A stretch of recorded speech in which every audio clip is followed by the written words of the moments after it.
है कि ये स्थान मैंने देखा है, ये शिव का धाम मैंने देखा है, ये भगवान का नाम मैंने देखा है, चलो यहाँ चलकर बैठते हैं, चलो यहाँ चलकर स्मरण करते हैं।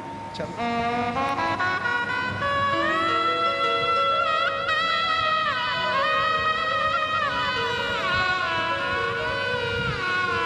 कथा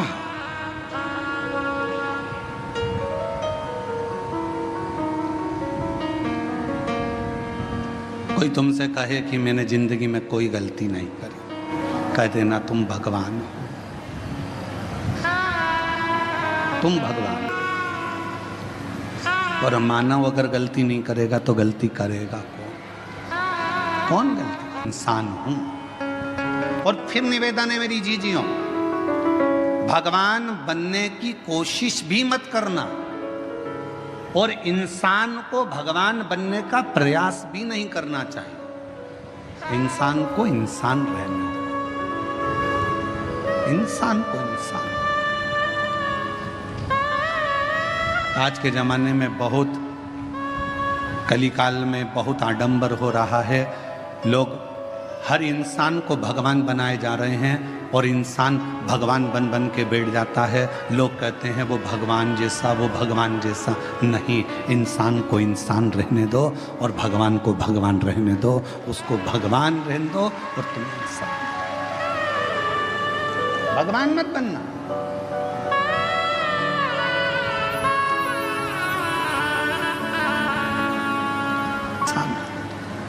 गलती हो रही है, एक बार होगी, दो बार होगी, धीरे धीरे संभलते जाओगे, संभलोगे।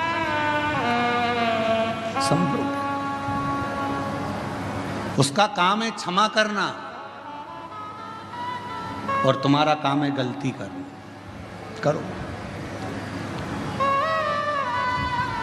गलती नहीं करोगे तो संभलोगे कैसे?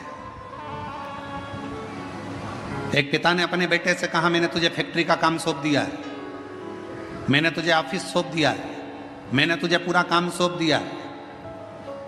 एक बात सुन लेना, घाटा नहीं लगना चाहिए। मैंने तुझे समझा दिया, पहले पूरा काम तुझे सौंप दिया है, पूरी फैक्ट्री तुझे सौंप दी है, पूरा व्यापार तुझे सौंप दिया है, घाटा नहीं लगना चाहिए।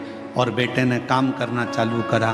काम करते करते उसकी कहीं बाहर देश में पहचान बढ़ गई। उसने अपना माल पूरा विदेश में बेच दिया, बेचा और विदेश में माल अटक गया, अटका, पैसा अटक गया। मालूम पड़ा वो लड़का कर्जे में डूब गया। बाप ने कहा, मैंने पूरी फैक्ट्री तुझे दे दी थी, मैंने पूरी कंपनी तुझे दे दी थी, मैंने तुझे पूरा ऑफिस दे दिया था और तूने कर्जे में लाकर छोड़ दिया, तूने कर्जे में लाकर डुबो दिया। बेटा कहता है, पापा गलती हुई है, सुधारूंगा, थोड़ा समय।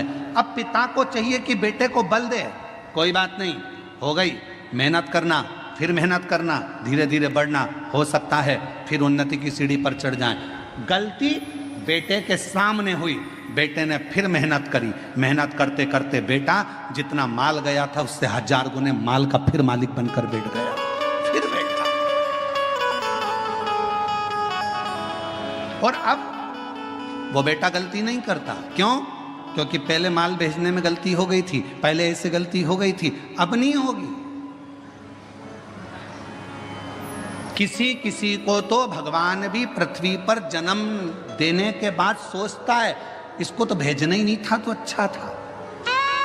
मालूम क्या था कि इतनी निंदा, इतनी बुराई, इतनी चुगली, इतने अपशब्द, इतनी गाली, इतना आड़ा टेढ़ा बोलेगी, इतना अपशब्द बोलेगा, ऐसा रहेगा, दिन भर बेकार काम करेगा, लोगों का दिल दुखाएगा। तो भगवान भी सोचता है, इसको एक बार तो जन्म दे दिया, अगली बार नहीं भेजना इसको, चाहे कुछ भी हो जाए, इसको 94 तरह के नरकों में पटक देना, पर पृथ्वी पर मत भेजना इसको। इतना झूठ, इतना छल, इतना प्रपंच, इतने गलत शब्द, इतना अपशब्द, इसको पृथ्वी पर मत भेजना। अब भेज दिया। हो जाए गलती, हो जाए तो कोई बात नहीं, पर भगवान नहीं बनना अपन को, अपन इंसान के इंसान। सत्संग, कथा, स्मरण भगवान के करीब में लेकर जाता।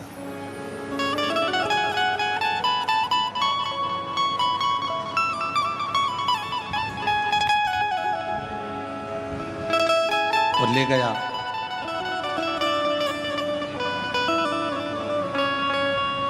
भागीरथ जी ने 60,000 काकाओं के उद्धार के लिए गंगा को पृथ्वी पर लाने के लिए तप करा। भागीरथ बाबा, गंगा पृथ्वी पर आती नहीं है। क्यों? क्योंकि मैं अगर पृथ्वी पर चली गई तो पाताल में चली जाऊंगी। गंगा को झेलने वाला, गंगा को संभालने वाला कोई कोई गंगा पृथ्वी पर नहीं आ रही। भागीरथ जी ने फिर तप करा, फिर साधना करी, फिर उपासना करी और भागीरथ बाबा ने फिर निवेदन करा गंगा जी से कि आपको पृथ्वी पर आओ, पृथ्वी पर आओ। गंगा जी मना करती हैं, मैं नहीं आऊं, मुझे संभालने वाला भी तो कोई चाहिए। भागीरथ जी ने पूछा कि आप पृथ्वी पर नहीं आओगी तो मेरे काकाओं का उद्धार कैसे होगा? मैं क्या करूं कि आप पृथ्वी पर आ जाओ? तो गंगा मैया ने भागीरथ जी से कहा कि एक बार किसी सदगुरु की शरणागति में बैठकर थोड़ा सा सत्संग कर लो, तुम्हें कोई ना कोई तो राह मिल जाएगी। भागीरथ बाबा गुरु बाबा के पास जाकर बैठ गए। गंगा आने को तैयार है, पर मैंने गंगा मैया कह रही है कि मुझे झेलेगा कौन, मैं किससे प्रार्थना करूं? तो संत सतगुरु ने कह दिया कि सत्संग में बैठे हो, इतना याद रखना कि गंगा को झेलने के लिए एक ही है जो झेल सकता है। वो कौन? तो कहा गंगा को झेलने के लिए जिसने अपने पूरी तप और साधना को पूरी जिंदगी में करता रहा हो, वही गंगा को झेल सकता है। और वो देव अधिदेव महादेव है जो गंगा को अपने मस्तक पर झेल सकता है।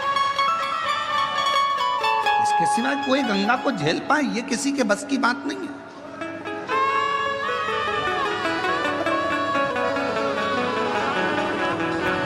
भागीरथ जी ने शिव जी की आराधना करी। बाबा भोलेनाथ जी से विनय करा।